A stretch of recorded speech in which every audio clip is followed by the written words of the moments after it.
Шетелдегі бейресми марказдар аса қауіпті. Олардың жұмыс істеу жүйесі құдды бір ордалы жылан сияқты. Бірін балталап, тағы бірін қуса, бәрі шабады. Тіпті түбінде кек алудан тайынбайды.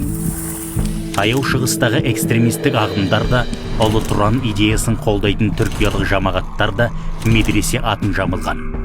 Бірақ бұндай орталықтардың лицензиялары жоқ. Яғни үкімет бақылауынан тыс әрекет етуде. Әлеуметтік желі арқылы жер жаһаннан мұсылмандарды шақырады. Бірақ тасадағы құрылтайшылары туралы тіс жармайды. Қолдан псевдо шайх жасап, бәрін соған табындырады. Араб тілін, Құранды үйреткен болып, астыртын идеологияларын таратады. Діни дәріс беретіндердің білімі мен біліктілігі сұрағы көп сұрмайдан. Надандықты насихаттап, жастардың ақылына буквализмнен бұғау салады. Өскен ортасын сүймейтін, жүрген жерін ойрандайтын жанкештіні дайындайды. Сорақысы осындай ойраның ортасында өз қара көздеріміз де жүр.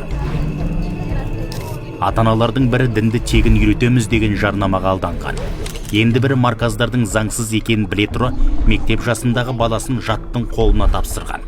Жалған анықтама жасап, мектепке тапсырған.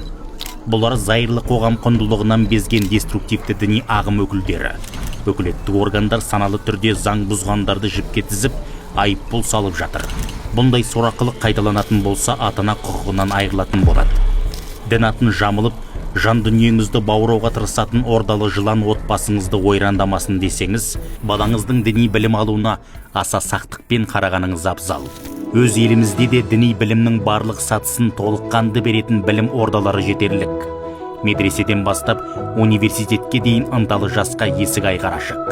Бұл дін саласына ден қойған әрбір жанның адаспай тура жол табуының басты негізі.